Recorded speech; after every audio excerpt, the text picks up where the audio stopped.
Ichen amadi Priya wari sana na Boriski mayamda lai Priyana nungsana mi chabadawna sarikansida natradi chata yaramaroinina Ichen ho yadre masakto yamingingba adugine ibema nangsu leikaisida nangi crushto leiramadi nungsakai nong maraktaga chendana chanine ha Priyana ho ibema nong chubabudine satin kupaga adum chapa yabane nungsa sabasidi satin di kumnebo humangdudi satinaga changam moine yare ai nanga ngangnaba ngamjapote asengba hairadi adu ngaktani ho nangna ngamjaro ai karimta haijar adune adumaina tawgadaba asumna wari saduna lakpada Boriski mayum yore Ichenna nupi yore he Priyana harawramani nangdi masaksiga Icheldu momon noktuna hari nangdi khangamoi aingonda fariba ihilse yare romance ki nupi mayum yoradi yaraba natra ada nangamukta kaubiyoba yare bema lakpadi lawminaraba natra nungsa maraksida kaubabudi nang kaujara tawnuda nangisu matam lakinida hone aigidine aina kaubadi ngamnida adu hairiga Priya ikairab tawna hari phongdokpadi ngamdau mandaba nangdi asukuiba matamsa aikhoigina loina hairaga aduga nangina lolaga thamiba nabuchindi sengine ha leite sum haibado ngamoina haibagi wane ibema lotunaga kanaroi nongma natraga nongmadi khangdau leirabane as horenyum hanbada hairage yare hauzik haidaba yare horenyum yoraga kawgrena amuk tongnabane asengbane ai horen hairage base yare nang horensu haiswairadabada Priya mana sawanbidu tawraga tikhatana laukhalai karino bema aisu fazana haigena hairedana karino khongdeme isum karani Ichensu Priyana saurakpaduda mana hena saujilai is chaloy haidasu yai ne yamna asi haidana masu Boriski mayumduda miga kawda kai fatchanki Borisna hawe bubokna thongbaira khangde Ichen thongjindagi lepaga hairi aina thongnadi adudai hena haudoine Boristu ikhang khangna nangna karam kanda laino chagalai chubya is chagalai chubi kaina chagalai chudaba amana harakpasidi ikai heba asi haiduna hauna nokthorei taningde kari khunuk chanongno hoi bunga nangdi amata khangoi si khunuk sidane nupa khaina kelise wa du hairaga khon khara piktharaga hari nang fawda kendorusida soidre memcha masunigi matawduda no gari to Ichen chak chasila o Ichenna aidi chare bubo aduna chaningdrila hoine aisu khalline nan khaidi chongjan dana chabane ngasidi yamna ingtapabasida ngakpunga ine Ichen makhondi thokte mathanda tumina sonje nangnadi khangdriba aina dingasi hekta hairagena khara ingtapise memchana charasu khara chasila udana tu isu tombaga chagera wa do harakpada Ichen handaksu makhondi thokte mathanda tuminna haije adudi khare hemandro inemboki ma itei naw pukham amada chamino kaina nadei chadaba thaba asi haiduna mathanda tumina nokche aduga hairi buba aidi asengmagi chaningdreba adu buba da Borise thaba mata chaminaruge wa do harakpada Borisna buba sinu pise asukuiba matamse aina sayi ama halineba nongmatasu da natrasu da Borispu hairasu nongmata kobi pote masidaisida lengagi typeta Boris kaina ngasidi kari ningsinga jana wadu tabada Ichen khara sauna khon khara kalap tawna hoi bunga asukuiba matamse aina nangse sungnong hek nusidaba aduga haujikna wadu hairaga maha gyan taraktuna makhade haidre Borisna is nungsibiro he ainaga nangonda aise nungsidaba yade haibagi mongda hoi bema khong yade nangna Boris haigera dada kawgira ngasigidi oiraroi wadu tabada Ichen khara pakhana kari haba khongse chatpa yade haba Ichen Boriski manakta tamna changaktuna Boriski makhongda tap paiduna. Kaidano, kaida soibo. Kainune, tap ko parakano, hainade ko. Asi haiduna Ichengi makot adu inthorei. Ichen is nangi na khongse sanagi khongnina aini am painingi ha anabada yingbibe wani. Ho a manungdane sarudane nangna uroi adugine bema jagalai chubi. Is yare bungo nangdi kaidobada mu tawkribaduna mo. Ho tusin banate chumna sumlakpada khuding nei theiba. Nangnaga chumna sumlakpada khongdunaga tusilamdawda mintaga sangsewi he. Nangna kari khangdana khupaksina hek thaba. Asi haina ringe Priya changlai aduga kaidarage Boris.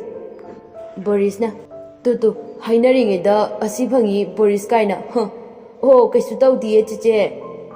Priya du khara sauna is hoi bunga aise nangondagane Boris kaina kauningdana kaubanate kauda yadabagi kaube wane bunga nangdi nahandai kauri mayamse kauningda kauri boyore oh nangi dudane aina Korean gi ibungo haise kaiba mingdo haibane aina haibadi aduga nangna lanaga lauradana is hoi bema ai lanaga laujade nangi wahaiduda manba ho warisibu aiga ngangjaba yagadra Ichenna marak thatun hairakpani Priyana kai watana Ichen khara sauna tahaudra Borisna tajariye Ichenna yareda Boris chakda funba tare chakda sajacha khongsamba janaba wadu dabada Borisna chak charise toga aibu sidobagi mongda chak charise saja chaukaina yare ai koi buboka asum chacharage Ichenna is magi makhong samba chapacha aise yawningdri male adugi natiye ai chakse amta chabalokige aduga nangsu chanaba wadu hairakpada Ichen ngakna Borisda yengje aduga nokmi tarai ngihak lairaba matungda memcha khong samba chanaba sem saba loreduna chanaba losinarami Borisna bubo aikoinadi khong samba chanaba na sem sabadi lore ado chatpana karida chatoiba wa sitabada memcha yamna nungaijaramde aduga ngangnariba adu Ichen amadi Priya su taribani Ichen amadi Priya mai onsinaduna yengne aduga Ichen nangsu taribani na puthoro kaya yauge Priya ngakna koibuno aisa manido aigidi makeup lainaba aikoi mamadagi lupa chatter faudi yaure nangdi as kaidenoda aidi thabak lakpasu natana yumdabudi aigi mon makhadabudi lising amabudi lehauba adudi puba yagadra ai hengbudi paisa lakadaba ado ai heng piba yagadra aise nangdona lipra mamra ha Ichendu nooga aidi nangse likpra na khanba nangna likba dumaina aisu liamnina khalira is nangna khangbire he hoi adumaina haitare is khangbisana haune harauri male haraude nangna yamna kauzaningna korokpaduda khumbibe wane Ichendu phagiyoi kariboi hari asengbeirone Priyana yare ngang leranu thengkhrani law chalase Ichenna hoi ai bubokda amtairangkhige asi haiduna Ichen memchabu kauri bubo Priyaga ibanisu khongsamba chatpada yauge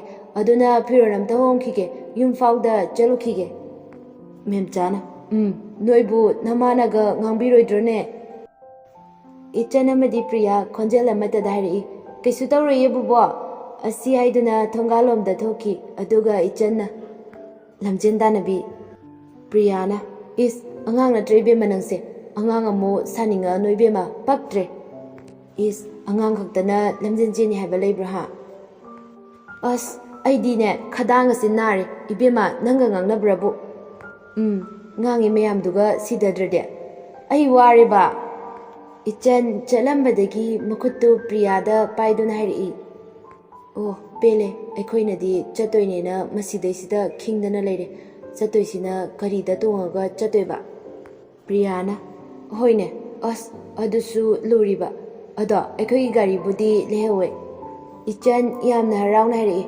Ha, kaya lehoge? Priyana, ahum lehoge. Ichan, adudi ani putoro. As, aina anima putorakpadi yadaw mandebo. As, berani hai. Asi haiduna ichan makokta makut paiduna matha saduna lay. Priyana, lere, nangnane ama waiba lao. Ichan, as, yaro hai nangido. Kaido ba yaro iduno? Yabudi yaniba, kona khanga di kamay toba. Nangna adugi wari raha. Hoi bema, tungdala kadabasu hana khalo. Hoi ne, ado nangna haida, karigumba khangaktrena khalo. Aduna kamay toba. Khangbu khangaktradi faina. Hoi, adumayna kharasu khalo. As, nangna siliba plan do yaro haba. Mini yani haraga nangna yaro na kainoba natraga yam thajadarina paisa thanasira. Yaine, thanasine. Oire, karigumba khangaktrena khalo. Aduga nangna hairaktose aigi mita sangsang urebema. Hairo, adudi aina haigadabasingda tarage. Ho, dubra, hayengwai khangaktrena khalaseba.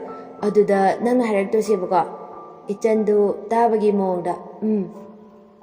Priyana makhatari sukhang khangaktrabanena ko nangna haiduse.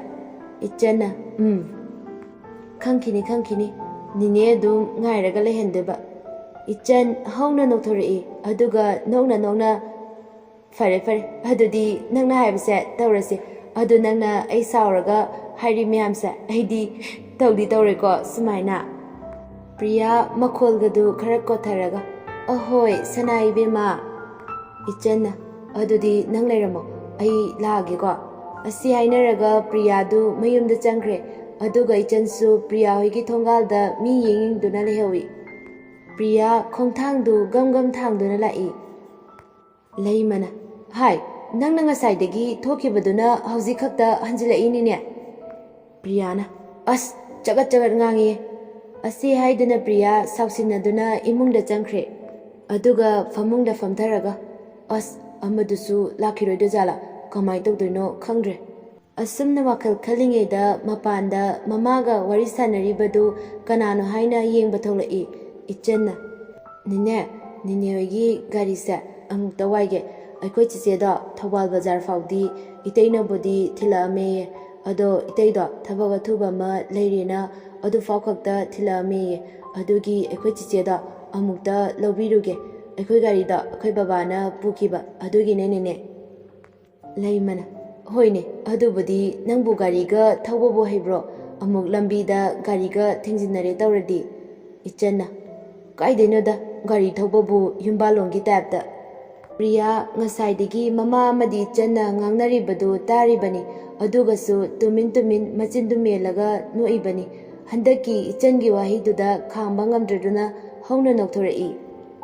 Laimana, haima nangdiduda ngasaidagi kaidoriba ha? Priya noklamba du chaplepi aduga lalatawraga hairi. Kaisu tawdeda mama. Ichan Priya da mamit khana yenglami aduga machindasu murum soli. Karibita nokningino sina aina di somda manabana ngasaideni wana senga sagali aduga mana haunaga noktoradana. Laimana, karigino asukana nongdeduna. Priyana, fonda kaino masum yenglambani aduda Priyagi wadu loiba nangdringai Ichanna wa marak thadunari. Nine garido. Laimana, kawine he masi nupise he wari sanaringai da kawre. Asi hainaringai Priya mafimaro losinba loreduna garigi so adu makuta ungongduna tholai aduga Priyana, mama ai thabak sere khara thengakani. Laimana, hai, nangna ngasaidagi chatpa yaba chaluraga kharaida mu chalagege ha? Priyana, akhoi magi haunabi karimata khangdana chagat ngangmase amu horeba thabak neina chalise aibu thabak leitabagi koichatpagi tapta. Asi haiduna gari du start tawduna thawdokhi